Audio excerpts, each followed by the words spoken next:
Israel is a very, very divided society, and the emotions, are running high on both sides of the divide. You have armed forces on both sides of the divide. The police force is basically under the control of Ben Gvir, and it has become increasingly, an ultra-nationalist, ultra-Zionist, with a particular, religious coloring that you find, with Ben Gvir and his ilk. And then, but at the IDF, I think it's fair to say it's like it itself is divided. You still have the old guard that is kind of secular and kind of Western liberal leaning, but there is a lot of the younger recruits and some of the commanders too have been replaced. They have new political appointments. People that are much more in tune with Netanyahu and the right-wing coalition.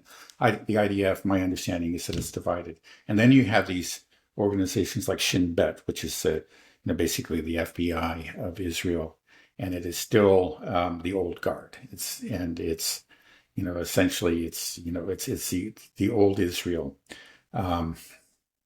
But it's under attack. Netanyahu attempted to fire the head of Shin Bet recently and to put somebody in, who he felt was personally loyal to him and to his coalition. That has encountered obstacles, and so the firing, or he has not yet been able to appoint that new head of Shin Bet.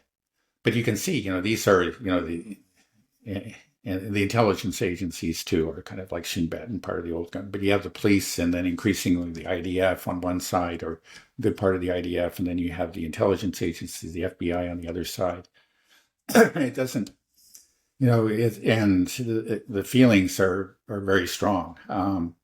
So yeah, the Israelis themselves are talking about the possibility of civil war. That could happen.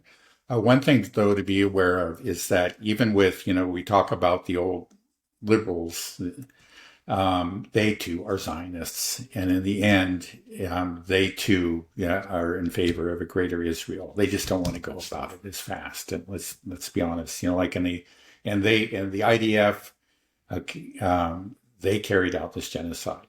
Maybe they're a little bit to the left of Netanyahu overall, but they carried out the genocide. And if you look at, the left in Israel in general, they just are not concerned with the Palestinians. They really couldn't care less about them and their lives. And I think it's a mistake even from their own interest for the reasons that you've given. Like if you're concerned about anti-Semitism, you need to at least show some concern for the lives of these people.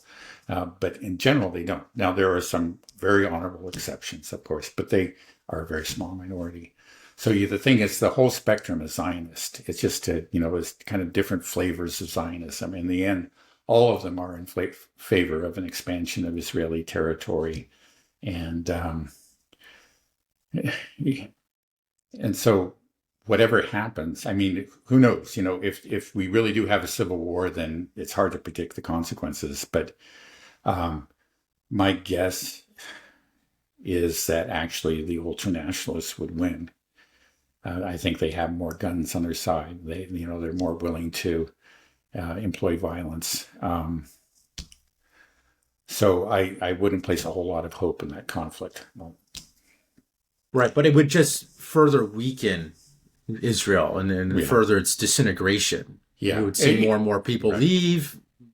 It'd be harder to drum up support for it. It's clear that even if you don't have guns, maybe the PR war would be harder for them to control as well. I think it would be very damaging to them. Yeah, I think it would, especially if the ultranationalists win.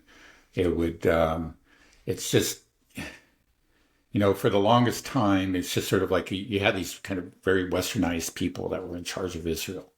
And they knew how to speak to, their fellow Westerners and sort of to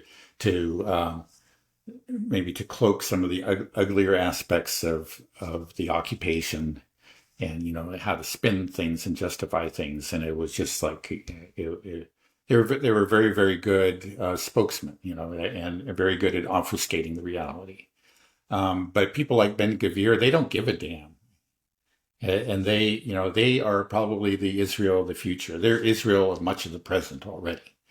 And, they speak in a language that is going to, I think, be grating on the ears of Westerners, even those people that are very favorably disposed to Israel. It's going to be an embarrassment. It's going to be hard for them to maintain their support for Israel. And we've already seen some of this, like, we've spoken of the New York Senator, what is his name? Escaped me right now. But Chuck Schumer? Chuck Schumer, right. I was almost going to say Shoemaker, but I knew that was wrong. Chuck Schumer. Exactly. That he actually condemned Netanyahu. You felt like people like Netanyahu are giving Israel a bad name. And you do, there are a lot of liberal Jews and liberal, the thing is, there's like Chuck Schumer, he is still very much a Zionist, but he wants to have Zionism with a sophisticated face, and if you had like the Ben Gvirs of Israel really take power, which I think is going to happen. I think that's where, think everything's trending in their direction. It may take some years, and maybe, who knows, but it may be faster than that. It's going to be hard for the Chuck Schumers of the world to continue to associate themselves with Israel. Now, the scary thing, when you look at these things, is that possibly, like, the Ben Gvirs would take over, and the support for Israel will remain. It's just that in the end, okay, we'll drop the pretense of, like we've talked about, this descent into barbarism already, right?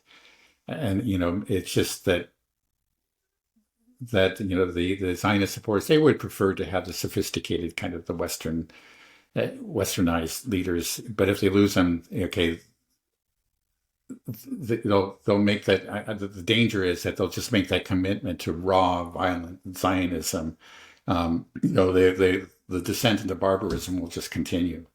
But I think you're right. It's just that, yeah, there will be people who go that way, but it is also at the same time, as we can see, causing the revulsion of a lot of other people.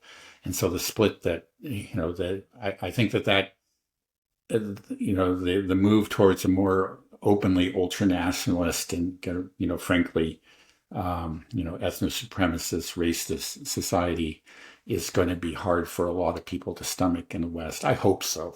Sometimes I kind of wonder, because we've seen the support for Israel so far, and but maybe it's just like, as it'll get so extreme, it'll become increasingly difficult. I hope so. Again, within the West. But I do have my worries about it. It's just that maybe it's you hope for a counteraction or a reaction to the extremism within Israel. But the danger is that the extremism in Israel can come back and infect us. And I think maybe, for example, we see that in Ukraine. You say, well, hey, these people are actually, are celebrating Hitler and Bandera and whatever, can't they? Obviously, they're going to be revolted by that, but somehow the Europeans are a large segment of European society, especially the political class, are embracing them. And it seems like, rather than being revolted and waking up, it's just like they're becoming infected themselves.